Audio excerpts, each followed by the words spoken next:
Hello guys and welcome to the CMB Certified Mind Blowers. Who is Emmy Noether? Emmy Noether was a German mathematician जिन्होंने महान विपरीत परिस्थितियों में उनका algebra और फिजिक्स यह दोनों में ही उन्होंने बहुत बड़ा कंट्रीब्यूशन दिया है, जिन्हें उनके नोएथर थ्योरम के लिए ज्यादातर जाना जाता है।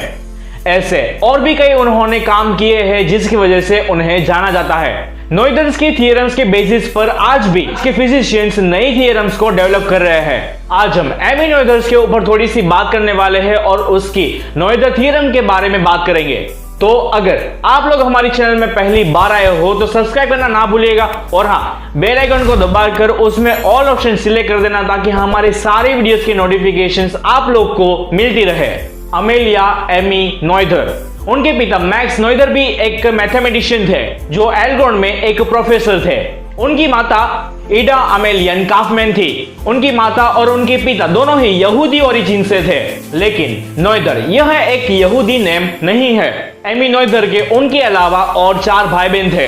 उन्होंने अपनी एलिमेंट्री स्कूल के बाद उन्होंने 1889 से लेकर 1897 तक एल्गोन में फ्रेडरिक स्ट्रेस पर स्थित होयर टोचर स्कूल में उन्होंने एडमिशन लिया।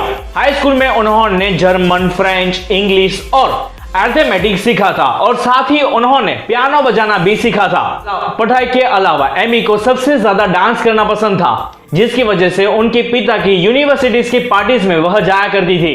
एमी को बचपन से ही एक लैंग्वेज टीचर बनना पसंद था, जिसकी वजह से उन्होंने फ्रेंच और इंग्लिश में और ज्यादा स्टडी की और फिर उन्होंने 90s में बावेरियन गर्ल्स स्कूल में इंग्लिश और फ्रेंच में वह सर्टिफिकेटेड टीचर बनी। हालांकि वह कभी भी एक लैंग्वेज टीचर नहीं बन पाई, जिसकी वजह से उन्होंने बाद में एक यूनिवर्सिटी में मैथमेटिक्स सीखना शुरू कर दिया और फिर उन्होंने फिजिक्स की पढ़ाई भी शुरू कर दी।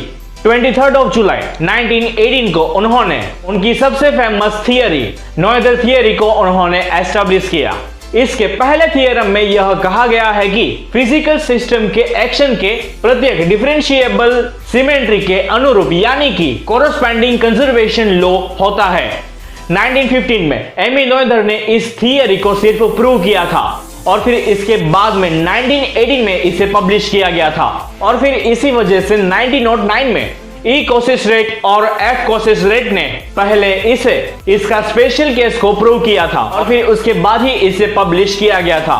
एक फिजिकल सिस्टम का एक्शन एक लैग्रेंजियन फंक्शन का समय के साथ यह एक इंटीग्रल है जिसमें सिस्टम के व्यवहार को कम किया जा सकता है, जिसमें सिस्टम के व्यवहार को कम एकम एक्शन के उसके प्रिंसिपल्स के द्वारा इसे डिटरमाइन किया जा सकता है।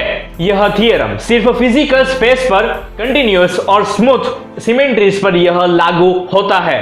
नोएथर के थियरम का यूज थियोरेटिकल फिजिक्स और कैलकुलस के वेरिएशंस में किया जा सकता है। 1927 से नोएथर ने नॉन कम्यूटेटिव अलजेब्रा यानी कि एक अलजेब्रा जिसमें नंबर्स को क्रम में इसके आंसर्स को यह अफेक्ट करता है, तो उसमें उनके लाइनर ट्रांसफॉर्मेशंस और कम्यूटेटिव नंबर फील्ड के लिए उनके आवेदन पर उन्होंने ध्यान केंद्रित किया था। उन्होंने एक नए एकीकृत और प्योर फॉर्म से आइडियोलॉजिकल तरीके से नॉन सेंसरी अलजेब्रा इसकी नई थियरी को उन्होंने एस्टैब्लिश किया था। एमी नोएथर की मौत एक अचानक से हुई थी और वो बात काफी कम लोगों को पता चली थी। ओवेरियन साइस्ट पर एक ऑपरेशन से उनकी अचानक से उनकी कॉम्प्लिकेशंस बढ़ने पर उनकी 14 अप्रैल 1935 को उनकी मृत्यु हो गई। उनकी मृत्यु के बाद एल्बर्ट आइंस्टाइन ने यह कहा था कि नोएथर सबसे सिग्निफिकेंट, क्रिएटिव और एक जीनियस मैथमेटिशियन थी और इसी तरीके से एक वुमेन की हायर एजुकेशन शुरू होती है।